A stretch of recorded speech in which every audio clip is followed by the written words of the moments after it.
Hi, everybody. Hiya! I'm TJ, I'm Calvin. and welcome to Tidal Wave. Welcome to Tidal Wave, a whole new level of entertainment and showbiz experiences. Knowledge, culture, influence, and art. Our conversations will leave nothing off the table. We'll make a wave with our stories and give you the insights you want and need. So prepare to catch the wave and go with the flow. Please welcome your hosts, TJ Takurio and Calvin Cooper.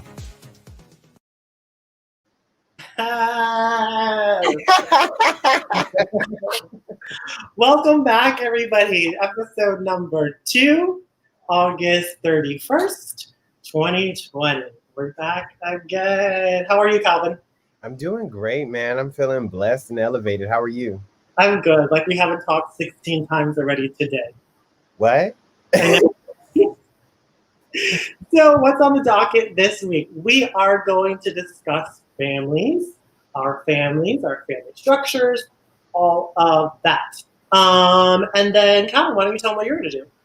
And for Calvin's current crave, we're going to talk about a Black-owned business by Miss Leona. It's called Brown Sugar Butters. It is I'm so obsessed. Yeah, I know. He's really been talking about it for, weeks now. Yeah. And then on my segment, The Splash, again, we highlight creatives that have made second businesses. So I brought a good friend of mine on, Mimi, and she's got a swimwear line called Beware Swimwear. Mimi and I work together in the cruise industry. And I mean, I just love everything about it. I love her, I love the swim line, I love everything else. And then how are we going to wrap it up today? Well, we're going to play the game called Two Truths and a Lie. I love this because it gives us control of whatever we say. And it's just a beautiful way, again, like to gently get to know people.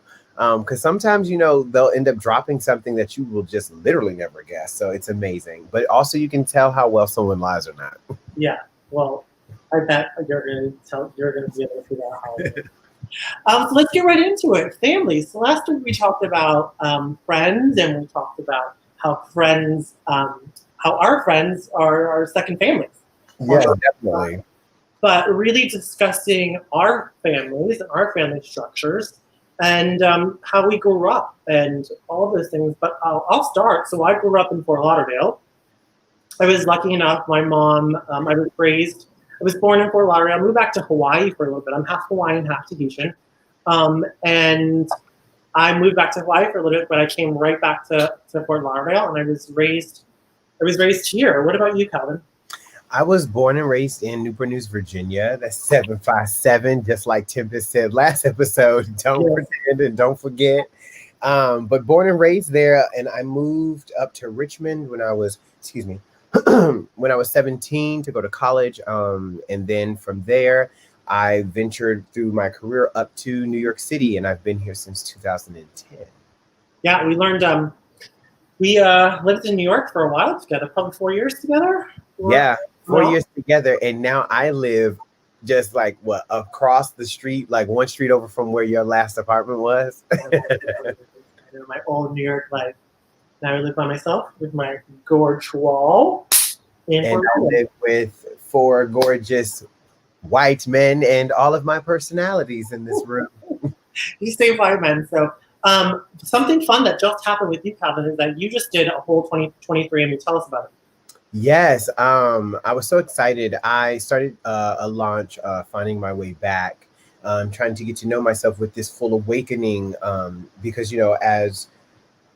as all of the murders and the lynchings and everything in America is waking up, I was like, I actually still don't know much about myself. And as I started to dig, and then I was like, well, let's ask for help. So I reached out on my birthday, which was July 24th. I turned 34. And I said I needed help, and I wanted to start finding my way back. And so, excuse me. So then everyone started to pour in, and it's so lovely, donating to my Cash App and donating to my Venmo, Calvin Cooper. It's still open. I'm still raising $10,000.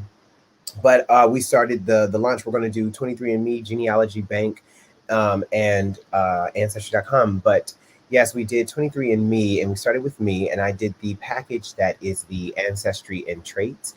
And I found a lot of information out. I am 85% sub-Saharan African, and then they break it down into things as you see it. It breaks down into 26% Nigerian and 24.9 Guyanan, Liberian, and Sierra Leonean. And then as you go into like, you see where I'm European, and it starts to break that into like from 11.8% of European, then it breaks down into I am 4.3 British and Irish and 0.4 Scandinavian, things like that. And then you get to tap on them and you start to learn more about the cultures. They also have this where you can see your relatives. You give consent to how much you want your DNA out there. So you get to find out about your culture and the areas. And as you see, like I am part of every place practically. And then it hit funny. I said it was like jokingly, but then it actually hit real. I was like, imagine the amount of like rape and pillaging and fighting and surviving by the time it got to consensual sex to make me, because on the website in all of the database, it said I shared one ancestor, one on the maternal haplo group, one female ancestor from Africa with 1,700 people in the database. And on the paternal haploop, I shared one man from Africa, common ancestor with 110 people in that entire database. So we're continuing to get closer and closer and finding my way back. And yeah, so and next up is my mom. My mom has the kit. Her kit is ancestry and health, and it's going to be fun because it goes back to a certain degree of generations. And since my mother is a generation above me, it'd be great to see what we can find out even further. And she has a lot. She's the matriarch of our family, so she's the record keeper. And my sister kind of, Tamisha's like in line, and her birthday was yesterday. Shout out to Tamisha Green.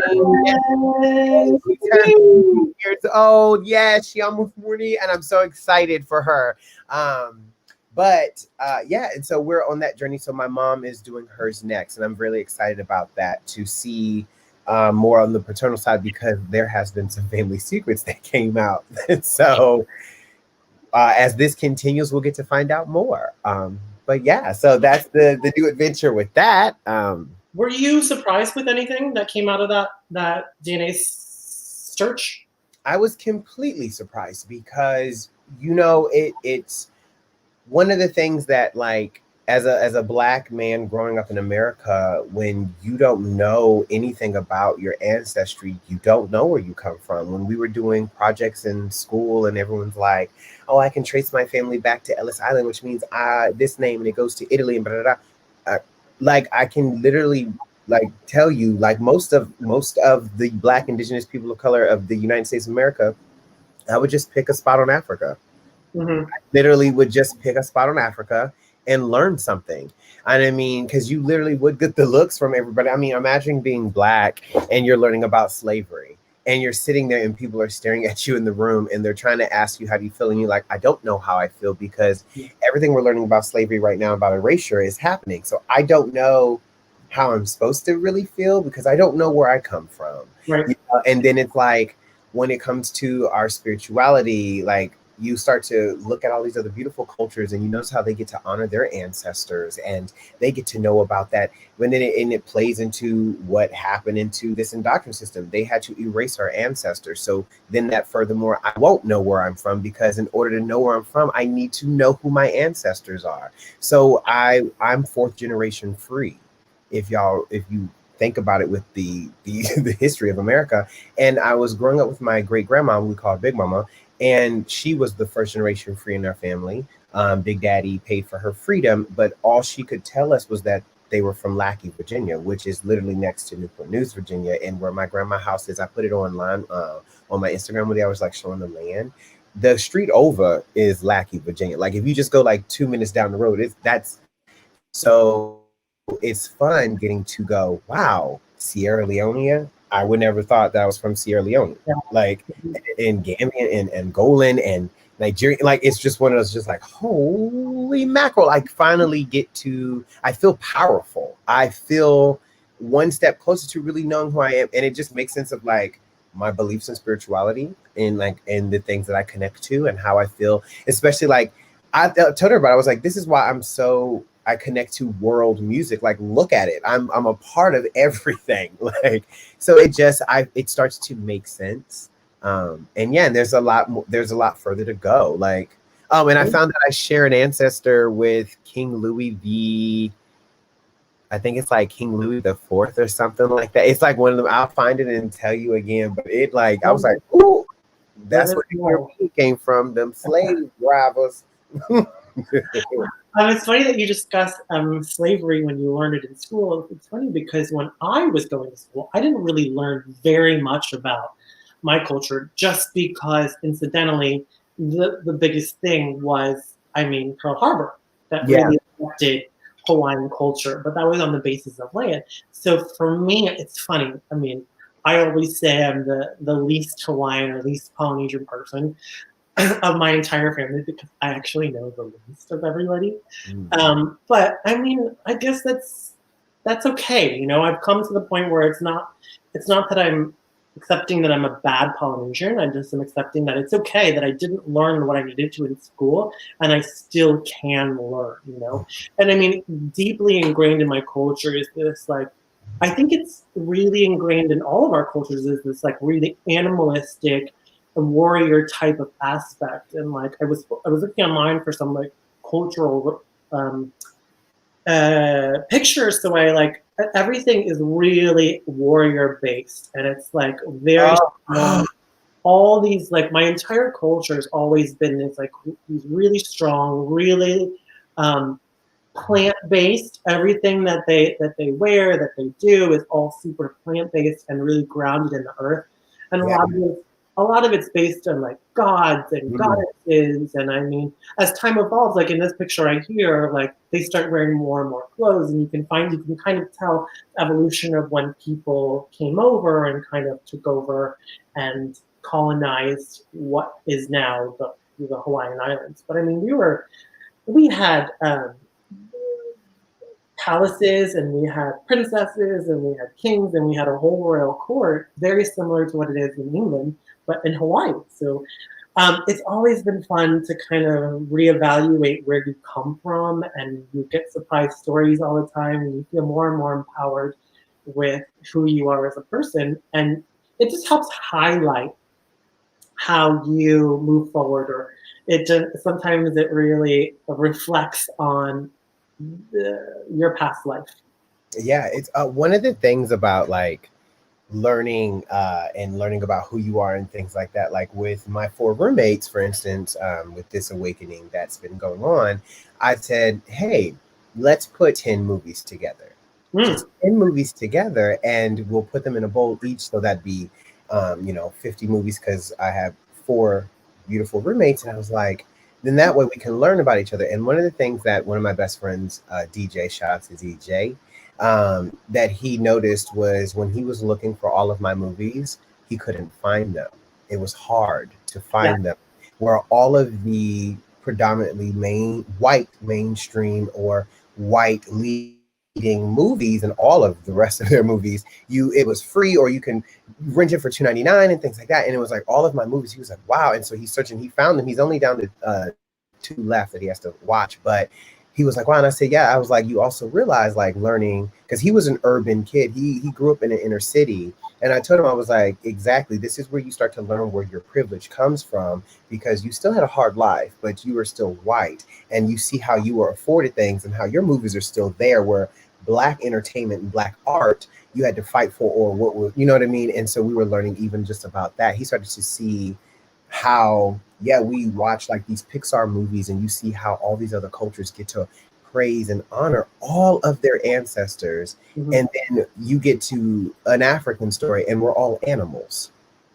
And you get no human, nothing, because if it's not in an animal form, then what it is witchcraft. And you see how they push that. And then, like you said, like you have kingdoms, and you have languages, and you have government. And it's like you realize we always just stay in the white person's perspective. That's why they think they discovered. They say they discovered, so they teach us to only speak from their point of view. Like that's why when you learn about all these kingdoms and stuff like that, it's like no one, of course, is going to tell of their defeat. Because I'm like, when we be, well, not we, because girl, never. When the white y'all celebrate 4th of July, I'm like, what do you think England over there doing? They're like, 4th of July, yeah, we celebrate how we lost and how we didn't get nothing. Like, I'm like, no. And it's like, exactly, we're only told one perspective. So imagine being told about who you were from a white man's perspective. And they're like, you're evil, you're ugly, your people were uncivilized. Yes, I know we came with diseases, and yes, we could have died without you. And after we said that you were mongrels and monkeys, we had you in our house. But you see these psychological games because you are the bar. Like, of course, you're going to get their point of view on things. And Right. they tell you how their language, or you're indecent, how your nudity is indecent. And Yeah. you know, it's like, girl, don't even get me started. Yeah, I know. It's great. Calvin and I have been having really deep conversations about culture and our own cultures in general for the past couple months, which has been really fascinating to learn and to like kind of dive into individually our own. But in our immediate family structure, for me, I have my mom, I have my sister, I have my nephew now, and then my aunt also helped raise me. So within my small structure, my small family structure in Bavaria was the 4 of us. That's how I knew growing up. And then immediate family, I feel like once you go into your immediate family structure, then it kind of branches out into like this humongous weeping willow tree that kind of just like is heavy and weighted down because there's so many extended people that and then in the Hawaiian culture, anybody that's older than you or is identifies as man or woman that's a little bit older than you is either your aunt or your uncle. So it doesn't matter if you know or not. Sometimes I think, this is interesting, but it's cultural, Yeah. And then, so who did you grow up with in your immediate family structure? In my immediate family structure, I have my 2 sisters, Tamisha and Latanya. We call her Nikki. And my mother. My mother was married and had my 2 sisters first, and then she got divorced, and then she had me. But I was raised with just the 3 beautiful queens in the house. So I was the man of the house, which taught me a lot about protection because my mother, she was one of 7 children. So she has 1 sister and 5 brothers. And my uncles, they were my father figures. Yeah. And uncles were all in the army. So like when I tell you, it felt like a lion cub next to like 5 male lions. And they would be like, I'm a bark. And I'm like, ah! And I used to get you see me now. Anybody who knows me, I'm real protective of my friends. I am like a pit bull on a chain. I'm like, yeah, I'm real fun. I'm sometimes I'd be like, I'm real glad that they be calling us monkeys because, chimpanzees only smile and show their teeth for one reason, honey. And it's a threat. It's lovely. Go ahead, reach out there. You pull back a nub, honey. And so it's like I was taught from all these men how to take care of the women, and the women led the family. My grandma, baby, let me tell you my favorite story real quick about how good my grandma would whip the chain. So I'm grandma's baby, but everybody in our family is everyone's baby. That's the other thing about our family. It's like there are no favorites. It's like, yes, you have tight connections, but the elders, you're like, oh, this is my baby, that's my baby, because we have if you can't do for one, you can't do for none mentality. That's how my mother taught us. And so one of my favorite things was I just got off the cruise ship and I was driving and the car broke down. I don't know cars. But I called my grandma because I'm in Newport News, I'm in Denby, and I'm at an intersection. I was like, and I called my grandma's house, and the phone rings. My grandpa. My grandpa's all like, "Hey, what's up there, grandson?" Blah, blah, blah, blah. And he's like, "Well, I gotta go though because I gotta get to church." And I was like, "Grandpa," and the phone hangs up. Now my grandma, she always on the other line. Like that's my favorite thing. Like it don't matter who on the phone. My grandma is on her phone. Like who playing on my phone? And so landline. Yes. Like, so my grandma calls me back in like 30 seconds, and all she literally says is, "Your grandpa on the way," and hangs up the phone. But not only that, my grandpa shows up, my uncle Reggie shows up, my cousin Rodney shows up, and they all push the car, and I'm all like, "Grandma's baby's back!" Like, so I watched women lead strong Black men, and like when men failed, like how they stepped in for each other. And I saw like it. So I grew up with a tight family because My mom was one of 7. My grandma was one of 7. So if you saw that post on my Instagram, you saw the property. My big mama house was the front yard that went into my backyard that goes into my grandma's house. Like, so we're tight like that. What about you? No, I think I remember my grandma. I have some really funny stories about my grandma. I mean, my mom and my dad were one of many. Like my mom, I think, is one of 14.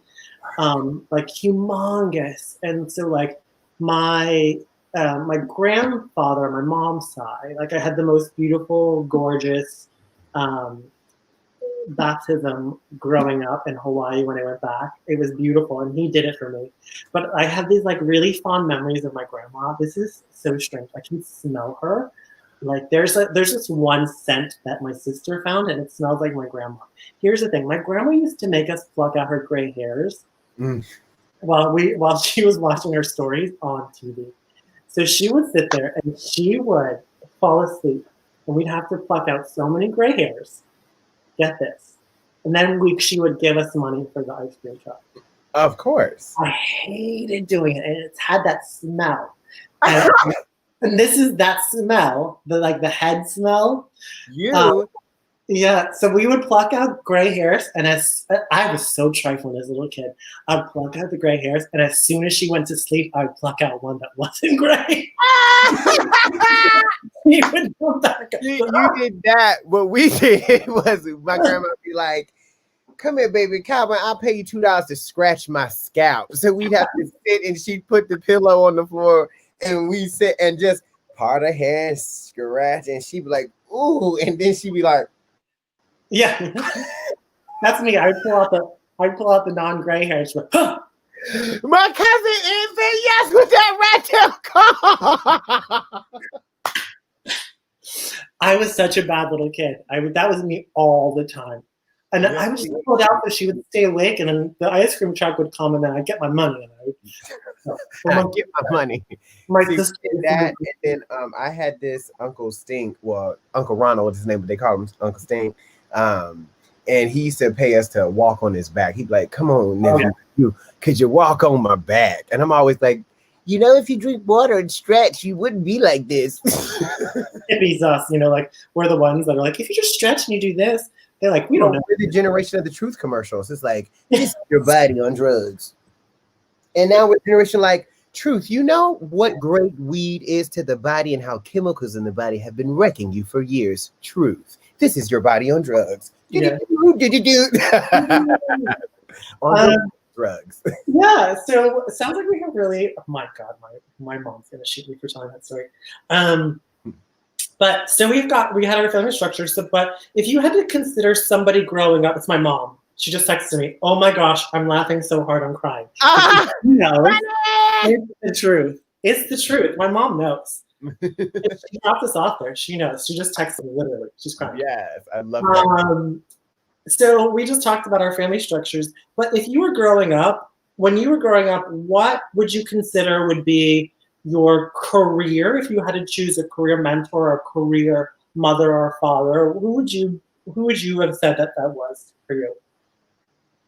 Oh, I never have one. It literally was a passing of mothers to the next mother to the next mother. But to name a few, literally it started with my mom and my grandma, my big mother, my aunties, my Aunt Kathy, Aunt Abel, Aunt Terry, Aunt Abel, Aunt Alta, all of my family. And then it went to, like, I learned of Miss Dr. Marianne Laverty, who got me dancing, to Sandra Balistracci, to from there, like, Casey Johnson became my mother and my mentor, because Casey has that paternal and maternal instinct. And then from there, I mean, like, but then there's like people that I like watched that I called like my mother, like Martha Nichols and Ebony Williams and, Donnell Morgans and Dion Figgins. Like, I'm like the Deidre Goodwins and I'm like watching, I mean, come on, like Paula Kelly,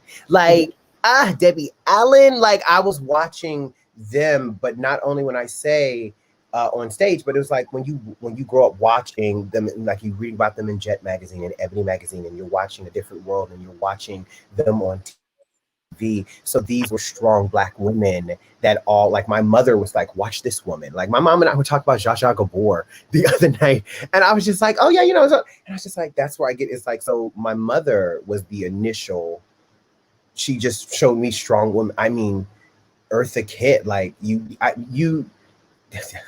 I mean, No, and I totally get it because, I mean, of course, there is nobody that's going to replace my immediate family structure. Like my mom, my aunt, my sister, those people were beneficial and monumental in me growing up, and they've helped me make the choices that I made where I am today. But I mean, there's people in my life. I think the same thing as you is like I have my dance teacher Angela Motti, who was the very first person that like I really connected with for a long period of time. yeah, Because he was with me from when I was first started really dancing, and then like people that I've built mentorships that are almost like mothers to me, like Hannah Baumgarten. She was there in my high school years, and she was there for my college years, and you get different aspects and different insights on things. And she even calls me like her firstborn child, and like I think I'm gonna be in her will. For some other things, she just called me a couple weeks ago. Like, you have to talk about my will. So Hannah, we gotta reach out. I'm gonna talk about the will.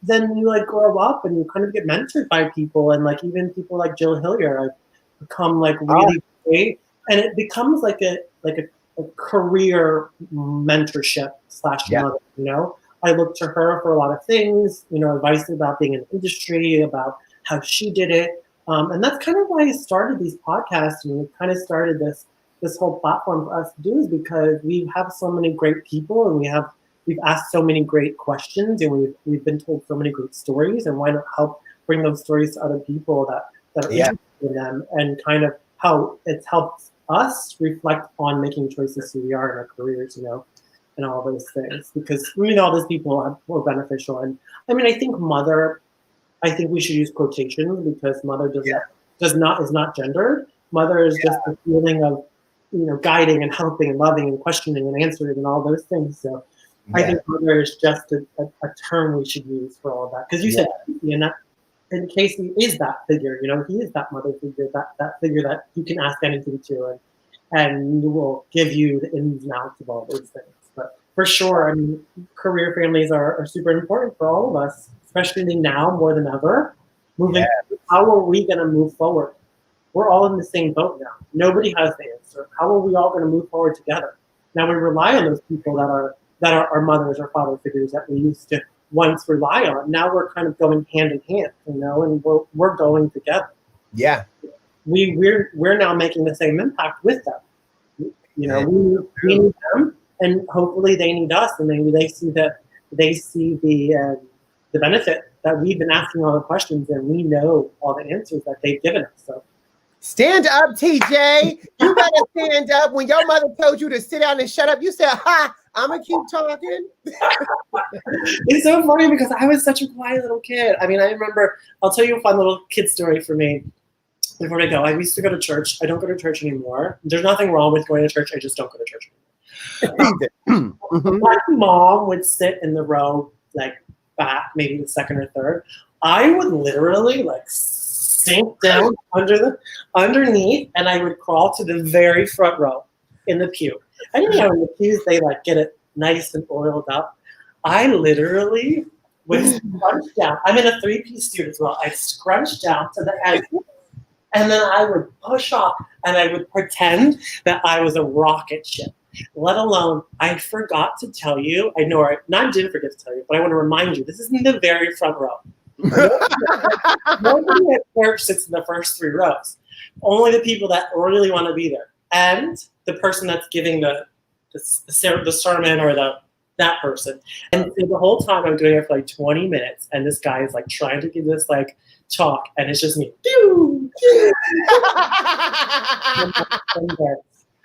And also, I would try to. We get passed around water and bread, and I would always get the biggest bread, and then I would always keep grabbing more as I passed it along. My mom. First of all, it's called communion. Yeah, Second of all, I this is don't why think we that's called you. called where I came from. No. No, I think it's called something else. But it I'm used to be bread, and I used to grab one, and then you have to pass it along, and it's like this. Yeah, and see, I grew up Baptist, and I don't go to those churches no more. But nothing wrong with them. Nothing wrong with that. Yeah. You know, hallelujah. But at our church, it was called communion. And depending on like certain churches, yeah, sometimes you'd actually get the loaf of bread in this gorgeous gold plate. And of course, as a kid, you're like, I have to touch it. And so, but yeah, you would pinch off the bread. Because in the book, the good book, they call it, they would say, you know, the bread is the body and the wine is the blood. And so we had cups of grape juice. Now, of course, that came in this gorgeous silver tray with these little bitty, I mean, it was stunning. And of course, they wouldn't let my clumsy ass hold it. I was like, but then of course, like you pinch that big old piece of soft bread and you would get that little like, and I remember I used to be like, my mom would be like, stop making that noise. Oh my God. I just used to love, I mean, like, man, I used to be in that church when they would get to see. I went to church just for the choir now. See, and everybody in my family was in the choir some way, somehow. See, that's how they knew I knew how to sing. See, because I tell folks, I didn't know how to sing. I knew how to sing. Because, you know, that's why I tell folks, I said, growing up Black, there ain't no vocal warm-ups. Your first service at 6 a.m. So, honey, I've been screaming for Jesus since I've been Black. So, well, since they told us to scream for Jesus. But, you know, I was screaming for Jesus since I was Black, you know. And so that's how come, like, one of my favorite audition songs to sing is Heaven on Their Minds. Because, you know, everybody else in these thin throats, they be sitting here going, you can sing it at 10 in the morning? I'm like, no, I can sing it at 6. Honey, when the last time you screamed for Jesus? The last time I went to church, we had hymn books, and I couldn't get to the correct page before the song was over. I was like, Panic. What page? And then there's like these little boards that they put the page numbers on. I couldn't even get to the correct page, and they're like, and amen. I was like, what the hell? Girl, see. And there's always the one lady that wants to sing so loud off page, and she wants to stand right behind me. And she knows I can't control it, so I'm just like this with laughter, you know. It's because of her that trained your ear the way it is. Yeah, I'm like, I don't know what it's supposed to be, but I know it's not supposed to be that. Like it's like, see, for our church service, the way it ran though, like we had hymnal books, but see, we already knew what the whole set list was, you know, and you know when you got the Spirit, like you know, that's why you always hear say take your time. Though not near one of us really wanted them to take their time. We like, yes, let them use you and let us get out this dough, please, King Jesus, because I'm hungry. And that little piece of bread ain't doing nothing when I can smell them cooking downstairs and I am ready. Them candy yams, it's just sitting here. I can just smell I mean, like, and so, but with the choir, you know what the set was. And we only had the hymnals when it was more like after they do like call and response and stuff. When you get through it's like where it felt like the history of our church. You know what I mean? Like you picked up the book. So it's like you went through that and then you got to the like, and then you got wore out because then you were exhausted because, you know, the Spirit moved you. And then you had to listen to the pastor take his time and and like, you know, deep throat the mic and just like have the Spirit. And finally got well, your church sounds fun. Mine was definitely not that fun. I mean, but you got to like when you really got your not just your church. You didn't have your culture, and it was like church. It was church. Oh, you mean colonizer church? It was church. Oh, girl. It was special. I mean, okay, so don't throw us a lot of hate mail, you guys. I just don't go to church anymore. I just don't go to church. I wouldn't care if they do his hate mail. You believe what you believe. How you gonna scream? We got the right to believe what we want. Then leave me alone. Yeah, it's how do we turn to church? But it's amazing. Yeah, you talk about families and our upbringings. All of our upbringing.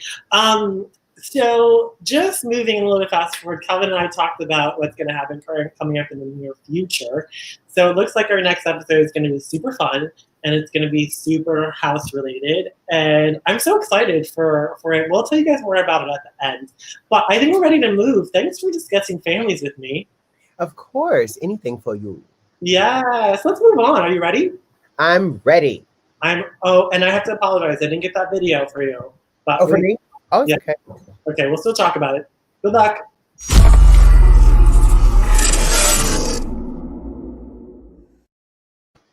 Well, welcome. Hear ye, hear ye, hear ye. So now we're in Calvin's current crave. And let me tell you, lines up behind me. My current crave is brown sugar butters. I would say babe, but that's D'Angelo. But anyway, this is brown sugar butters. One of my, literally, I just posted about it. I mean, I've been talking about it, but I literally just posted about it. These are hand whipped natural butters for your body. There are, I'm gagging because it's so good. Like one of my favorite things that Miss Leona does, like you can get it on Brown Sugar Butters down below. Actually at the end, there's an underscore on that S. I'm very sorry. That's my fault. But you can get it right on her page and direct message her. My favorite thing about it is that she does deliver them as well, or you can also pick them up. She was somebody that was so sweet, Miss Leona. What's up? Big ups to you. But one of my favorite things about it is that everything in here is natural. And so, of course, like if it melts, you can put it right back in the fridge and it will solidify. It's got jojoba oil. It's got almond oil, coconut, vitamin E, love, black magic, black girl magic, and the back and the strength of our ancestors all up in this tube. Thank you, TJ. Yes, you were quick. But this has been the lifesaver because I have eczema. And it's kind of dormant in and out sometimes. And like sometimes depending on like how my allergies are set, like eczema comes like a package deal with those with asthma. When I tell you like it leaves my skin so soft, it's moisturized but not greasy. It doesn't stain anything. It doesn't like, when you get those cheap products and you be like, like it just, no, it gives you, but one of my favorites though, I don't have it next to me, do I? Let me see, girl. I keep the bottles, girl, not next to me. But you see, she writes these little letters on the side. S for shea butter. She has C for cocoa butter. But I do have it beside me. Because what? Beside my bed at night, I get the lavender oil. This one, baby, girl, put you right to sleep. I mean, it's so good. So go ahead and check it out because she is amazing. She also has these oils, and I can't find them because I've been wearing them so daggone much. But this lavender oil and this rose oil, all natural. Baby, rub them on, knocking it back, ping it a pow, boom, boom. Like, oh my God. So go check it out. Always check it out. Brown Sugar Butters. Go get you some. Yes, brown sugar butters. I'm so excited. You've been talking about this one for a while. So much that I wrote bars about that sucker. But you can check that out on the Instagram page. Honey, it's so good. But for real, like I need to send you a jar. I gave one to my daggone house daughter. I was like, we don't let friends have ashy hands. Yes, I know. You've been talking about this for so long. I'm so excited. Yeah, you can find that on your Instagram and then on Tidal Wave, the show on YouTube. You can find this whole video again. But we're also gonna do small segments. So if you just want to see Calvin's current craves, it'll be on there in the video of all the that he made for it with some bars that he wrote will be on there for you to watch. Yeah. Excellent. Thanks so much. I can't wait to try it. I can't wait for you to have. I can't wait to have some. Girl. Where am I going now? What's happening now? What are we doing now? We're gonna go this way. Flash.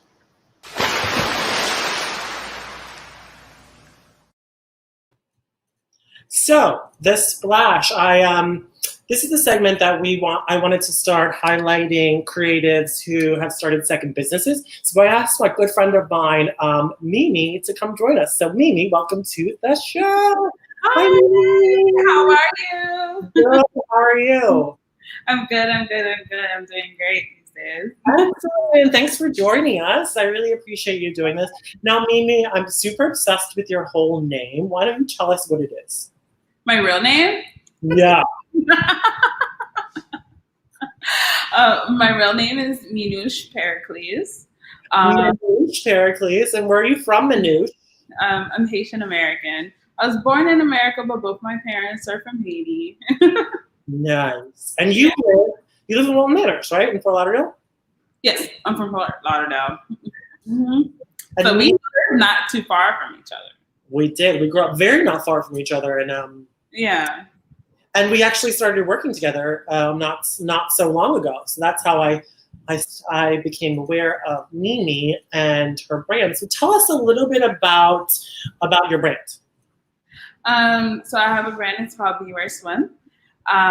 It's really inspired from just trying to make girls feel sexy and cover little insecure areas. So I do a lot of custom prints. The whole line is inspired by sharks. I'm a big shark fanatic. So the slogan is be aware of sharks, but beware of me, because I want the ladies to wear my swimmer line and feel very confident and superior and sexy. So I try to make sure I include a lot of things to help support and help to snug and to hide certain things they don't want to see and elevate things that they do. Yeah, of course. I'm going to bring Calvin back, and we'll just have a little conversation with you. I try to give him a little bit of time. So how long have you been? Have you had this brand? How long was that? How long have you had this brand? I had it for a while, but I was a fashion show producer, assistant. So I really wasn't in doing it as much because I was really busy with doing the whole fashion shows. And so I had it for a while, but right now I'll say professionally for like about 2 years. 2 years, yeah. I think I've known you just about 4 or 5 years now. Yeah. And I mean, I've been super obsessed with the custom things that you've done. And it seems like it's a predominantly female brand, but you feel comfortable with men as well, right? Yes, I do. I dab a little in menswear as well, but it's mostly female. I have a large female clientele. So nice, yeah. And I have a couple friends that have all these things. I think so. I interviewed you last night to do like a little pre-interview, and I think the story is really cool. Why did you start Beware Swim? I started while I was in college, and it's all because I really wanted to go to Trinidad. They were having a contest, but the only way you could get into the contest is if you design like a line and show it for a fashion show. So I was like, okay, let me come up with something quick so I could get this chance to go to Trinidad. So I created this whole line, and that's when I came up with the name, a logo, and everything. And so I did it. Got the trip to Trinidad because it was a week long trip. So that's a good trip to Trinidad, all paid for. And it was a competition as well. So I won two awards while I was there. And I came back home and I showed pictures and stuff, and everybody loved it. So for a little bit, I was just doing it just to, for friends that need swimsuits, that like it's hard for me to find swimsuit, get my size and stuff like that. So I was doing it like that, and I would post like what I made, and more people want it. So I just continued like the line as a second thing while I was working for Mercedes-Benz Fashion Week and other different production companies. Mm-hmm. And once Mercedes-Benz stopped doing Fashion Week and all that stuff, I went into working for a jewelry line, and then I was still doing my swimwear for a little bit, like here and there, and then now I'm like focusing on doing it again, while being on the cruise ship sometimes. Yeah. No, let's get some. So Mimi sent over quite a few. They were really nice suits. Let's get into talking about your line and designing. So tell us where this comes from. So this is one of the Dora girls that was on America's Top Model, and she got to wear this piece, and I created this piece because I had a lot of friends that wanted like that high cut look, but they kind of like don't want to show too much. So I did the high cut with a little bit of mesh to hide some of like if you'll have a little bit of fat you don't want to show and stuff like that. So I created that one, and a lot of people really like that piece as well. Yeah.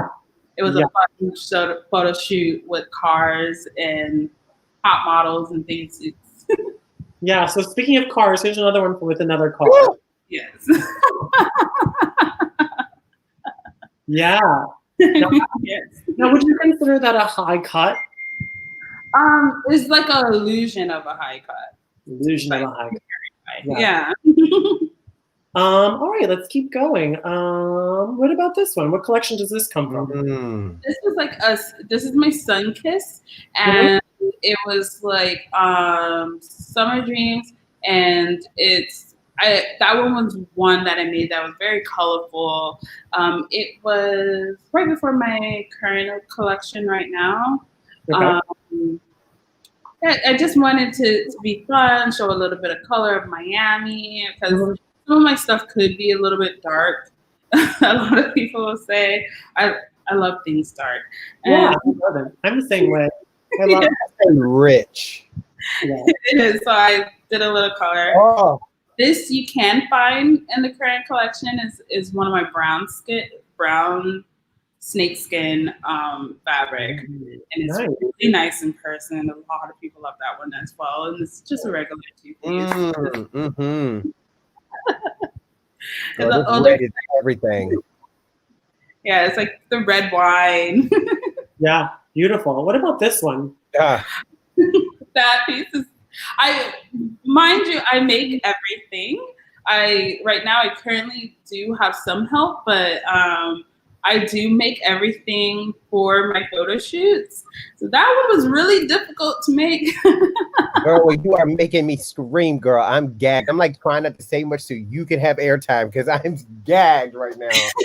But it's a really beautiful piece. I call that poolside because you can't wear that if you want to get a tan, because those tan lines will be hell.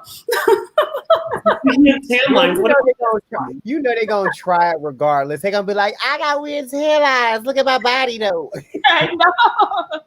Like, no, those are poolside. You're not going in the pool. You just going to a pool party to look good. You know, when you sit with your big hat on and you take your Instagram pictures and your Snapchat, those are what those looks are for. Yes, it's everything. Word. My other collection before the one that's out right now, and this is when I was dabbing into like fun colors as well. So this piece is actually like those vibrant colors. Is really fun to look at as well, and it's floral, and it's a really nice piece. Yeah, and like you said, you do dabble in men. Oh, Jesus! I do dabble in men. Girl, me too. I haven't on mine yet, which I should.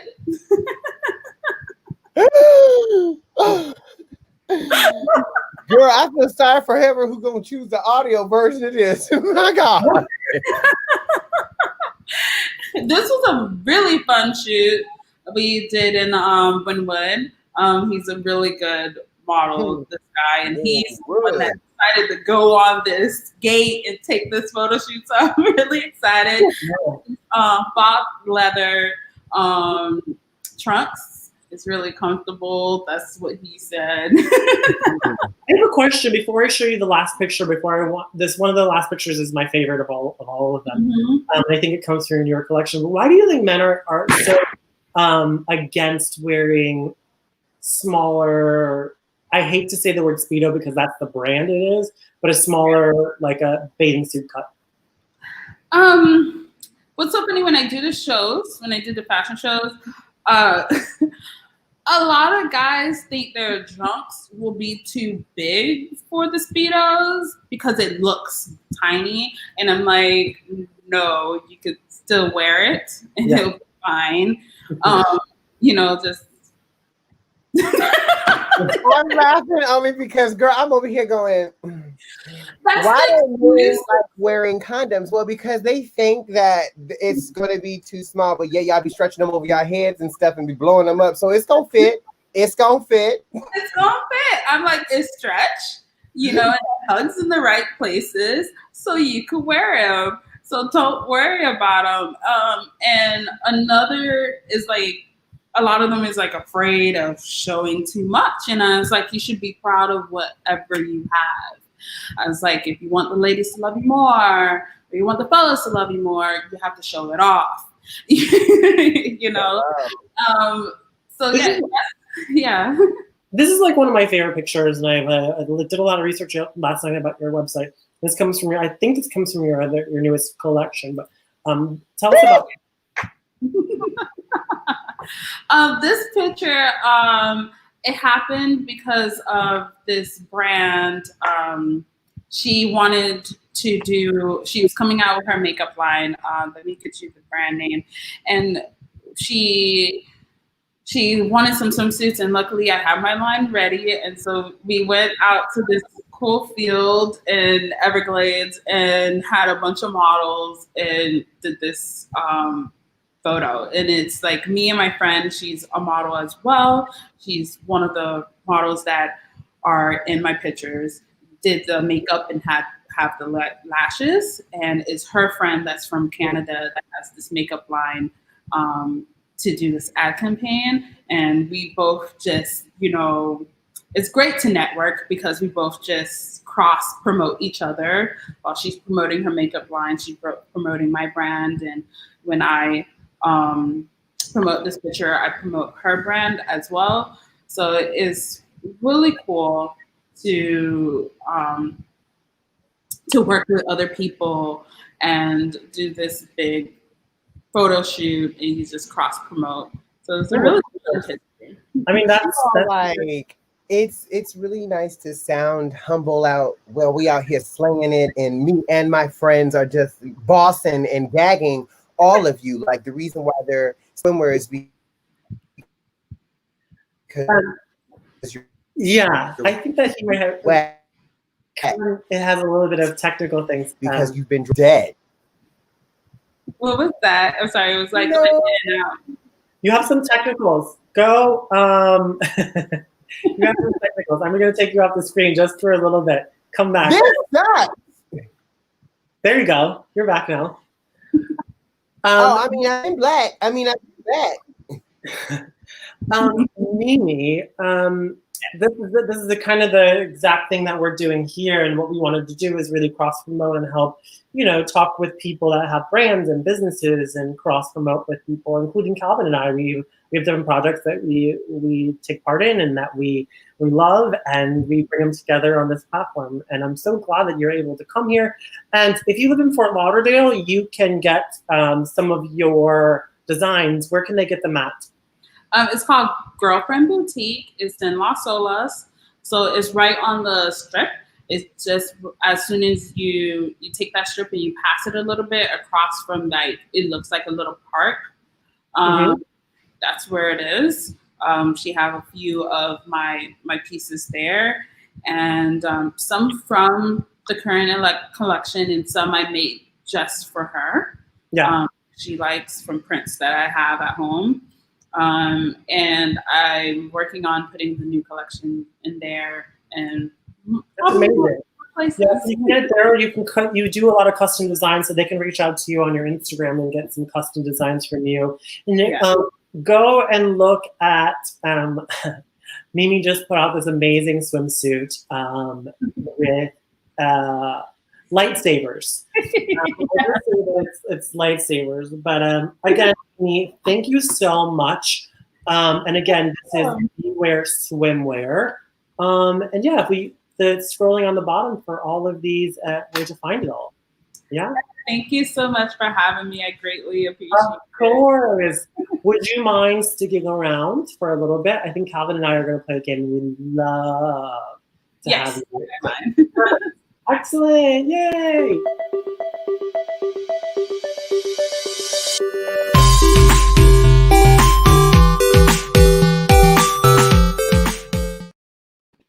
All right, we're back. Now, I'm waiting for Calvin to come back. Do you want to see his screen? Yeah. Nothing. He left us. Oh, Calvin. But, so when he comes back, we're gonna play Two Truths and a Lie. But what might happen? Let's see if we can. There, he's back. Are you back? Yes, I think he's back. He seems like he's either pretending to play my favorite game, which is Mannequin. It's my favorite game to play on. Why don't you sign on with your phone? Sign on with your phone. You can hear me. So while he does that, have you ever played Two Truths and a Lie, Mimi? I have. We did it in college once. You did it in college once. Okay. So we'll go a whole round of playing Two Truths and a Lie. I'm gonna see if he comes back. Sign on with your phone, sign on with your phone, sign on with your phone. Give me 2 seconds. Okay. Yes, there he goes. See, I'm gonna pull you off there and we're gonna. There you go. Better? Yay. I mean, I'm back. It's just because, when you're living in a 4-bedroom, 2.5 bathroom with 2 Wi-Fi connections, a gamer, and Spectrum, you don't know what you'll get. Are you? And I'm going to add. Why don't you go and turn your Wi-Fi off, and then just go on your data. Oh, I'm not on my phone. Should I do this on my phone? Would that be better? Well, you're back. You're fine now. You're back. Okay, well, good, because if I get off this Wi-Fi, this computer will be like. No, you're back. Before it was bad news, boo. It was bad. I know it was bad for a minute, but I was like, just like my people, holding on to hope and prayer in Jesus. Amen. All right, amen. Okay, look, just like Jesus, I came back. Mimi's played Two Truths and a Lie. So are you going to start? No, you should start. I started. So I'll start. Okay, I'll start. Okay, I was thinking about this. Are you ready? So I'm going to tell you stories as I go along. Number one. As I was walking home from elementary school, which was just down the street from my house, I saw a cat get run over by a car. But what happened was it got run over by the front tire, then the back tire. Then she reversed over with just the back tire, got out of her car to hear the cat scrouching, but she couldn't find it. So she ran it over again with her back tire. Dude, I never used to go to the bathroom at school because I was so mortified of going into this unsanitary bathroom. So I had to go so bad. I was halfway down my street and I just went in my pants. 3. These are all walks home from my elementary school. My mom was great. She gave me a key when I was young so I could get in. My third one, as I was veering the corner from my house, I live on a corner lot. One guy, he was going north. He ran the stoplight and ran smack dab into somebody, rear-ended them, and almost hit me.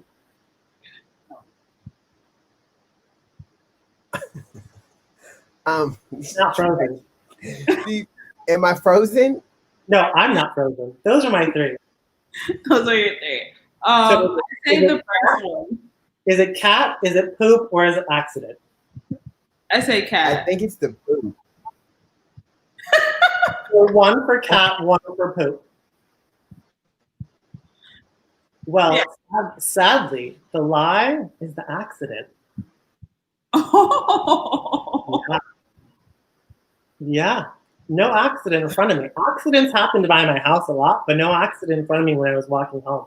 I definitely saw a cat get run over like 4 times by the same lady, mortified.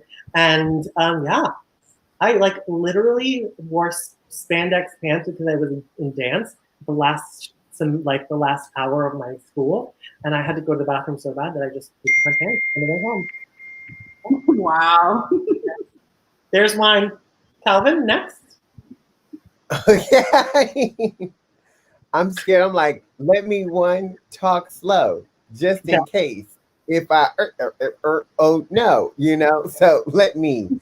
I'm still gagging your stories. Okay, so how about I once began a New Year's, celebrating with a group of friends. And for the New Year, I decided before the ball would strike, I would have one last hurrah, and that hurrah was playing with Grease. And so I got Kentucky Fried Chicken and ate it before I went to this party. The ball struck at midnight, honey, and I jumped in an Uber. I didn't make that 9-minute ride without having to jump out of that Uber and having La Caca on the street at 12:05 at the beginning of a year. Through my many years in cruise ships, I once got off and we were in South Africa, and I was all excited about trying all these different things. And there was like warthog and ostrich and stuff like that, if I believe. And so I ordered a sandwich and I tried to do something, just out of the park. And so I ended up getting a sandwich that had 3 crickets minced inside. I did not know because I was just like, don't tell me what's in it, go for it. So I had a lovely, like, aioli crunchy something with crickets. And then one time on the journey of finding out who I was turning a certain age, and it was huge. And I found out that I wasn't the youngest in my family, and that I was one of 6 mystery children. And the family found out that I existed like close to my birthday. And that's how I found out that I wasn't the youngest, because they found out that I wasn't the youngest, though the child that is younger than me was their youngest in their mind. So I'm a mystery child to them. This is hard because I know one of these stories. I remember one of these stories. And I think I remember a second one. What are you thinking? So remember, you've got a New Year's story, you've got a aioli cricket story, and you've got a mystery child story. Yeah. Find your way, Black. I'm gonna go with the crickets. I'm gonna think that's the lie. I want to say mystery child. So we got one mystery child, One cricket. One aioli cricket. Crickets. And it's the crickets that is a lie. You want to try crickets? Oh, no, it's not that I didn't try. I tried Warhog that time.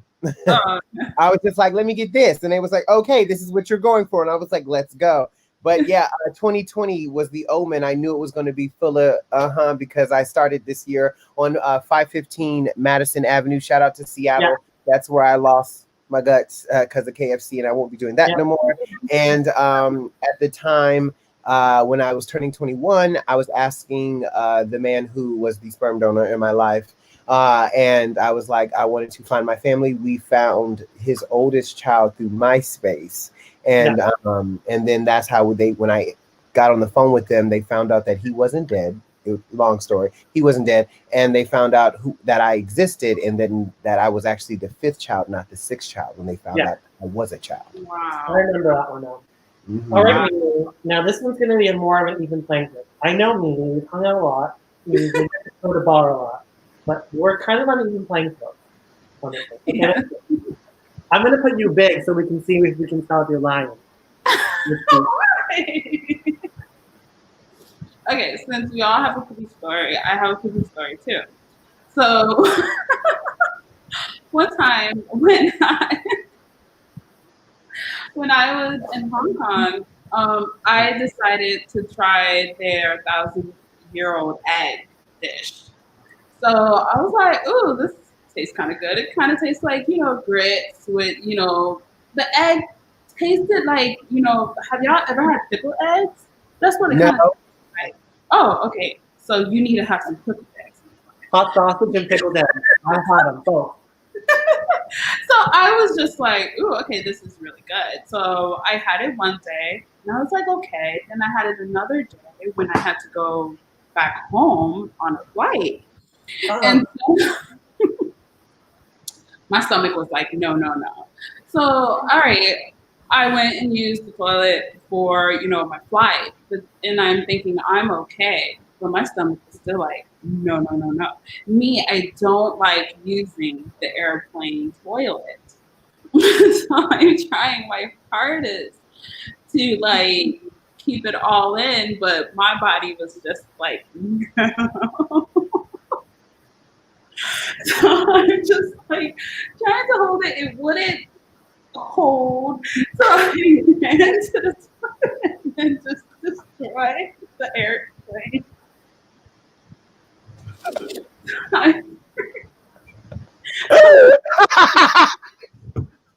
Don't ever try that 1,000-year-old egg in your life. Don't do it.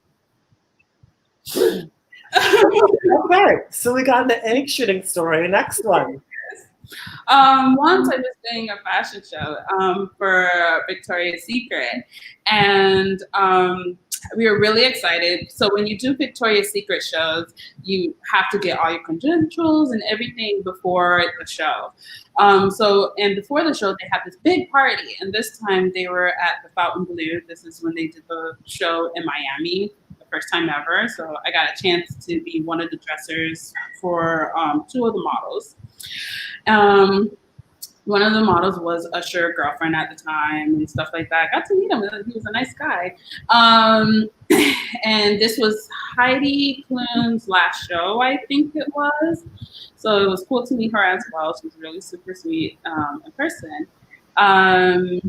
So after I was done doing the show and getting my credentials and I'm walking out, they was having the big party. And I'm just walking, trying to see who was all at the parties. And man, they were having all the A-listers. So I'm walking, not paying attention because I saw Terrence Howard. And man, he's so good looking in person. Like I was not like big on him, but when I saw him in person, I almost fell out that I ran into Martha Stewart.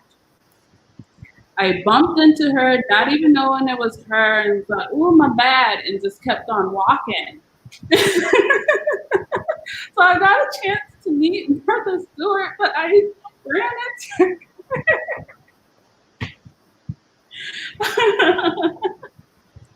So my next story, I used to be really self-conscious with boobies.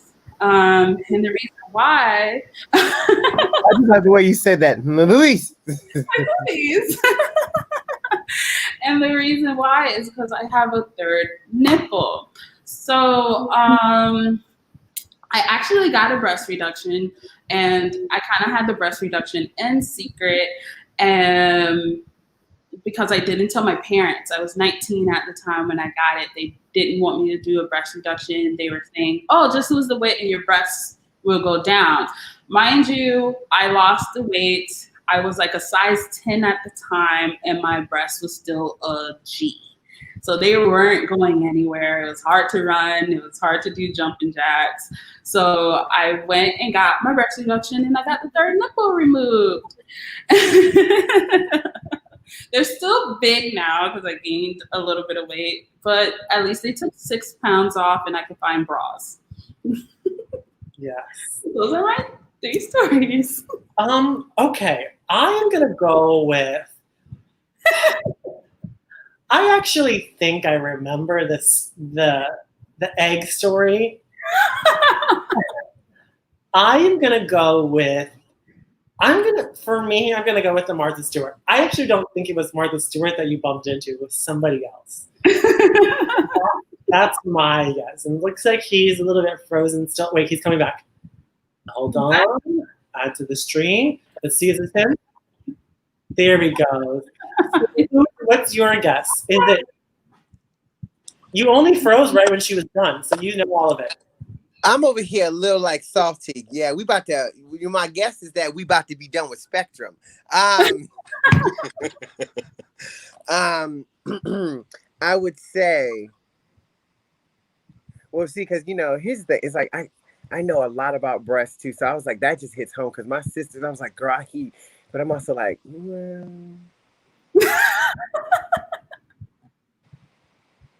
I'm going to say it's the Martha Stewart story. I said the same thing too. I don't think it's Martha Stewart. I think it's somebody else. Okay, so the Martha Stewart story was true. Ah! It was the third nipple. I did get a breast reduction, but I didn't have a third nipple. Correct. See, because I don't play with titties, I won't go play with the fact. I was like, no. I was like, she telling nothing but the truth, girl.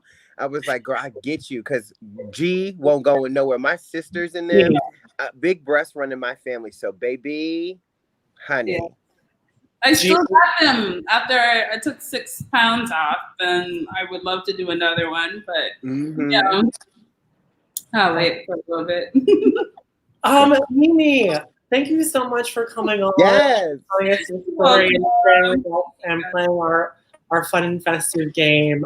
They know where to find you, bewareswimwear.com or beware_swimwear. Thank you so much. We love having you. Oh, thank you guys. I really appreciate it. It was so much fun. Bye. Bye. We're back. So don't think that we forgot. We are going to do the drawing for the Lip Sense giveaway. So we're going to find out all of those color things. If you haven't watched, you can go on YouTube. You can find this on YouTube. Rewatch it again on Tidal Wave the Show on YouTube or on either of our Facebook pages. And beware, we're moving platforms next week. And do you want to tell them? Not next week. Next show. Do you want to tell them what the next show is going to be, Calvin? The next show topic? Yes. It's gonna be Pride.